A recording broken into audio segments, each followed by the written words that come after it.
Assalamualaikum warahmatullahi wabarakatuh. Perkenalkan nama saya Dela Kardila dari 22 HTN 4 NIM 742352 022123. Saya atas nama Rashid Ridha Abu Bakar, mahasiswa HTN 4 Fakultas Syariah dan Hukum Islam. Perkenalkan, nama saya Andi Sulistijawati dari Prodi Hukum Tata Negara kelompok 4 dengan nomor induk mahasiswa 74235220. Saya Muhammad Reza Farisi, saya merupakan mahasiswa aktif semester 3 program studi Hukum Tata Negara kelompok 4 angkatan 2022 dengan NIM 742352222126.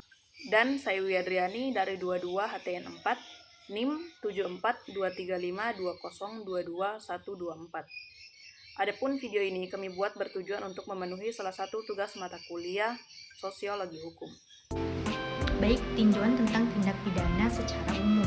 Penegakan hukum dapat diartikan sebagai tindakan menerapkan perangkat sarana hukum tertentu untuk memaksakan sanksi hukum guna menjamin pentaatan terhadap ketentuan yang ditetapkan tersebut.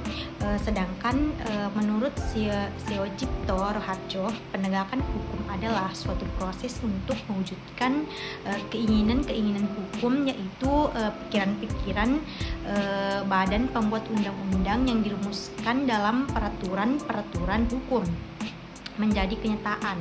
4. Namun menurut Suharjono Suekanto, penegakan hukum sebagai proses pada hakikatnya merupakan penerapan diskresi yang menyangkut pembuatan keputusan yang tidak secara ketat diatur oleh kaidah hukum, akan tetapi mempunyai unsur penilaian pribadi.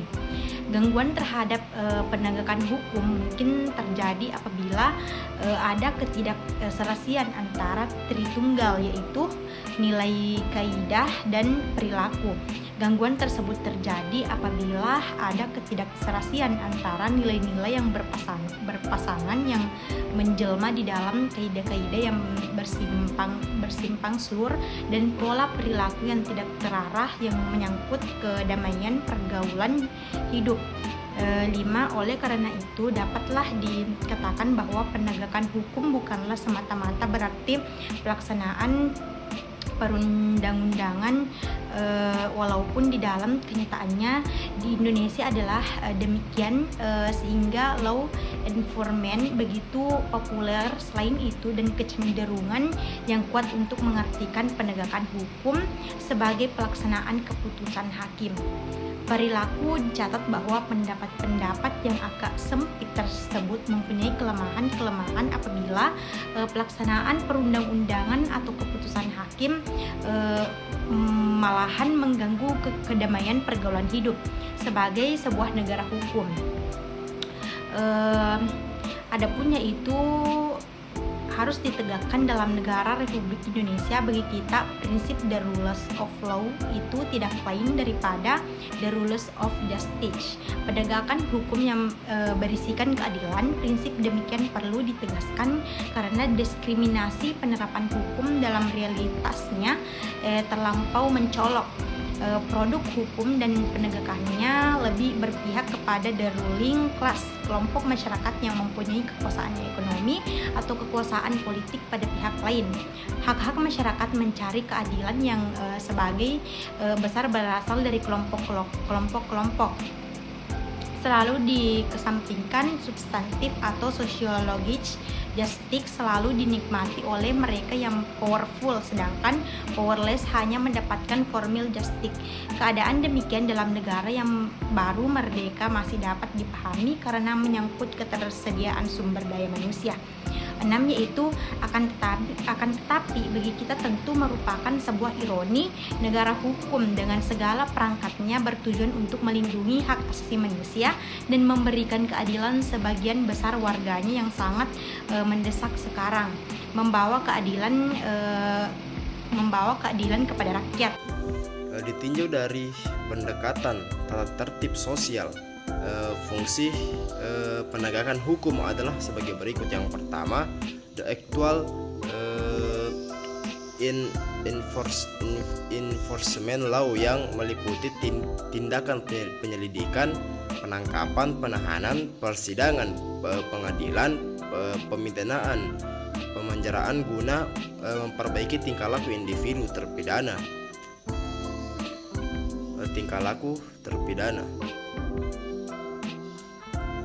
Yang kedua, efek prevensi berfungsi mencegah orang atau anggota masyarakat melakukan tindak pidana, maka kehadiran keberadaan aparat penegak hukum dianggap mengandung preventif efek yang memiliki daya cegah anggota masyarakat melakukan tindak kriminal. Sebagai suatu konsep, maka penegakan hukum pidana diarahkan untuk menghindari berbagai nilai berupa kepentingan hukum yang ada di belakang norma hukum pidana yang berkaitan, baik kepentingan negara, kepentingan masyarakat maupun kepentingan individu. Ini yang dinamakan konsep penegak hukum yang bersifat total. Walaupun penegakan hukum pidana dalam penggulangan kejahatan untuk melupakan satu-satunya tumpuan harap, namun keberhasilannya sangat diharapkan karena pada bidangnya penegakan hukum inilah dipertaruhkan makna dari negara berdasarkan asas hukum. Tindak pidana korupsi. Istilah korupsi berasal dari bahasa Latin corruptio atau corruptus. Selanjutnya disebutkan bahwa corruption berasal dari kata corrumpe, yaitu bahasa Latin kuno. Dari bahasa Latin inilah diterjemahkan dalam bahasa Eropa seperti Inggris menjadi corruption atau korup. Dalam bahasa Prancis menjadi corruption, dalam bahasa Belanda menjadi koruptif. Dalam Ensiklopedia Indonesia disebutkan bahwa korupsi berasal dari kata corruption yang bermakna penyuapan dan compure yang artinya merusak.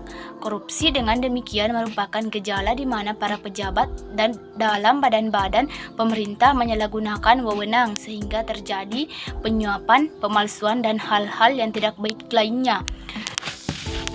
Dengan demikian, maka pengertian korupsi lebih luas dan diperkuat pula dengan banyaknya masalah-masalah yang timbul akibat tindakan tersebut dan berakibat pada rendahnya moralitas sosial masyarakat yang merasakan hidup sengsara akibat terjadinya pungli, pungutan liar, manipulasi uang, sogok, penekanan dan intimidasi yang menunjukkan karakteristik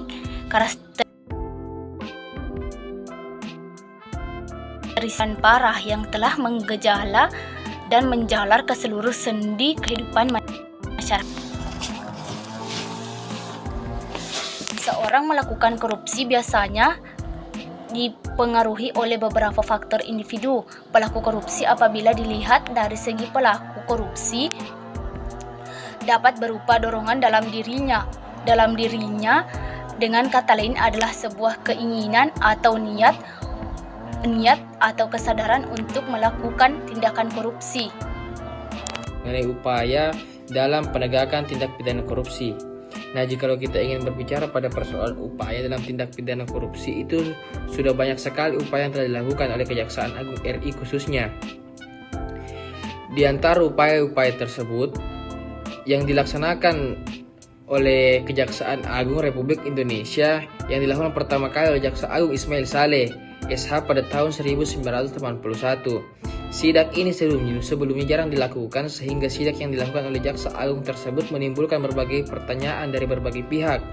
Upaya lain yang dilakukan dalam bentuk operasi meja bersih atau clean desk operation yang diarahkan kepada tegaknya disiplin dan waktu kerja yang tinggi serta sistem kerja yang efektif dan efisien di lingkungan masing-masing agar dengan demikian dapat diperoleh cukup jaminan terselenggaranya hasil tugas yang tepat, cepat, dan cermat di seluruh jajaran kejaksaan. Nah, di sisi lain, selain itu, Jaksa Agung pada waktu dijawat oleh Ali Said SH juga pernah memimpin operasi 902 yang diarahkan untuk melakukan pemberantasan penyelundupan yang pada hakikatnya adalah salah satu bentuk korupsi. Upaya lain yang lebih strategis dilakukan pada tanggal 8 April 1983 pada waktu Jaksa Agung Muda Bidang Tindak Pidana Khusus Jaksa Agung Muda tersebut bertugas untuk menangani kasus-kasus tindak pidana korupsi. Sebelumnya kasus korupsi tidak ditangani secara tersendiri. Pada tahun 1989 Jaksa Agung RI Soekarton Marmosejono mempunyai gagasan untuk menayangkan di TVRI para buronan, tersangka, terdakwa dan terpidana korupsi, foto wajah dan diri para koruptor serta biodatanya itu ditampilkan di dalam TV supaya para warga di seluruh pelosok Indonesia mengetahui atau mengenal mereka bahwa mereka adalah pelaku tindak pidana korupsi. Nah, di sisi lain, hal ini merujuk pada Undang-Undang Nomor 30 Tahun 2022 tentang Komisi Pemberantasan Korupsi pada pasal 50 sebagai berikut. 1. Dalam hal suatu tindak pidana korupsi terjadi dan Komisi Pemberantasan Korupsi belum melakukan penyidikan, sedangkan perkara tersebut telah dilakukan penyidikan oleh kepolisian atau kejaksaan, instansi tersebut wajib memberitahu kepada Komisi Pemberantasan Korupsi paling lambat 14 hari kerja terhitung sejak tanggal dimulainya penyidikan. Selanjutnya yang kedua, penyidikan yang dilakukan oleh kepolisian atau kejaksaan sebagaimana dimaksud pada ayat 1 wajib dilakukan koordinasi secara terus-menerus dengan Komisi Pemberantasan Korupsi. Yang ketiga, dalam hal Komisi Pemberantasan Korupsi sudah mulai melakukan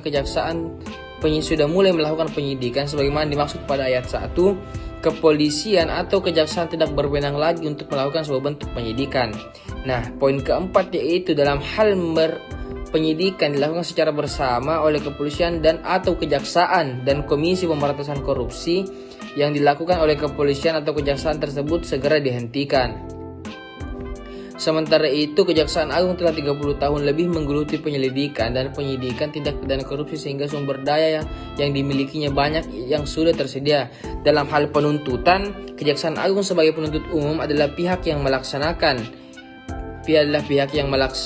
penuntutan perkara tindak pidana korupsi, sehingga alur kerja dari penyidikan ke penuntutan dapat lebih mulus dan sumber daya yang dimiliki menyebar ke seluruh wilayah Indonesia. Baik, jikalau kita memang ingin meninjau atau melihat daripada upaya tindak pidana korupsi yang telah dilakukan oleh para orang-orang yang bergelut pada bidang tersebut, terkhususnya pada lembaga kejaksaan Republik Indonesia, mereka sudah melakukan upaya sebisa mereka untuk bisa meminimalisir agar tidak terjadi korupsi dan mungkin bisa kita nilai bahwasanya usaha yang mereka lakukan itu sudah sebagaimana mestinya. Namun di sisi lain mungkin karena kurangnya kesadaran yang dimiliki oleh para pelaku yang melakukan tindak pidana korupsi. Selanjutnya yaitu faktor-faktor yang mempengaruhi penegakan hukum tindak pidana korupsi. Penegakan hukum pada praktiknya menghadapi berbagai kendala atau hambatan, terutama dalam optimalisasi pemberantasan korupsi. Hal ini disebabkan antara lain yang pertama yaitu kompleksitas kasus korupsi. Hal ini memerlukan penanganan yang koordinatif, tetapi pada kenyataannya apabila dikoordinasikan dengan pimpinan dari pihak yang diperiksa, pimpinan yang bersangkutan tidak rela jika unit kerjanya diperiksa. Yang kedua yaitu kendala waktu. Terjadinya korupsi pada umumnya sudah lama sehingga sulit pembuktiannya. Ada kemungkinan pula bukti sudah dimusnahkan. Hal ini akan menyulitkan penyidik untuk mencari bukti serta saksi.